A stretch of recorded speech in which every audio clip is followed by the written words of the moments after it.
C'est le plus grand plan social depuis 40 ans, avec plus de 10 000 salariés licenciés. C'est du jamais vu chez nous en France depuis plus de 40 ans. Eh bien le quart monde, il existe près de chez nous, il existe ici. Et ça fait drôle parce que là, évidemment, on a du mal à mobiliser parce que nous sommes répartis sur toute la France et sur le territoire national. Les gens qui n'ont plus le moyen de bouffer ne peuvent pas venir aujourd'hui défendre et s'exprimer devant cette assemblée. Ça se termine salement. C'est-à-dire on laisse les gens ne plus toucher d'argent, ne plus rien percevoir. Et ce sont des gens qui sont à la limite d'être expulsés, de craquer. Voilà, c'est ça qui me fait mal. Je suis retraité, j'ai 70 ans et j'étais à plein temps chez Mili. On sait qu'on a des gens qui ne peuvent plus payer de loyer, qui sont à la limite de l'expulsion, qui sont interdits bancaires, qui ne peuvent plus bouffer. Et ça, c'est grave. C'est là où on se rend compte qu'on a laissé ces gens mourir. Des travailleurs en France est un mouvement qui... 30% de retraités qui venaient parce qu'ils avaient que 500 ou 600 euros par mois ou 900 euros par mois, ça ne suffit pas pour vivre, même 1000 euros. Donc ils étaient obligés de compléter leur retraite et venir, même s'ils étaient usés ou fatigués, ils étaient obligés de faire ce travail qui est pourtant dur et harassant pour pouvoir combler leur fin de mois et pouvoir payer leurs factures. Et pouvoir même manger pour certains. Donc c'est lamentable qu'au XXIe siècle, on voit encore ça en France. C'est une catastrophe jamais vue depuis plus de 40 ans. Puisque pour avoir autant de salariés licenciés, il faut remonter fin des années 70, début des années 80.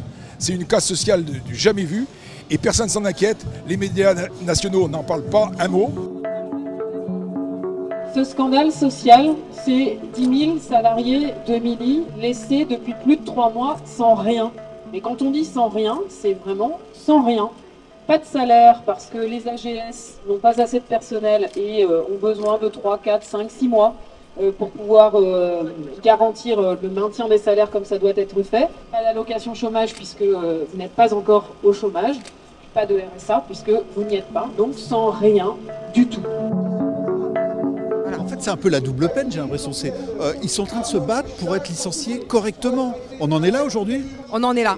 C'est-à-dire que non seulement on a été licencié dans des conditions qui posent grandes questions, à mon sens de manière abusive, mais en plus on en est juste à demander le minimum, c'est-à-dire d'être payé, d'être respecté simplement dans sa dignité, d'avoir la rémunération du travail qui a été fait et pas dans 4 mois, pas dans 6 mois maintenant. Il faut du matériel, il faut des gens pour pouvoir accélérer le mouvement et pouvoir accélérer le paiement et la mise à disposition des documents France Travail notamment pour que ces gens puissent s'inscrire au chômage, pour qu'ils soient pris en charge dans le cadre des licenciements économiques. Vous avez des suivis, des réinsertions, des formations et tout ça aujourd'hui ils n'y ont pas droit et on leur dit qu'il faut attendre. On leur dit qu'il faut attendre 3, 4 mois, 6 mois, ils n'ont pas ce temps-là devant eux. Ça ne fera rien de débloquer en l'état actuel des choses avant. On est en train de mettre 10 000 personnes en situation d'extrême pauvreté et les pouvoirs publics ne réagissent pas, le pouvoir médiatique ne réagit pas. Bien nous, ce qu'on propose, c'est que notamment parmi les salariés qui aujourd'hui se retrouvent sur le carreau, et bien qu'il y ait une possibilité de pouvoir les inclure dans un service public postaux et de pouvoir répondre à l'ensemble des besoins qui sont croissants,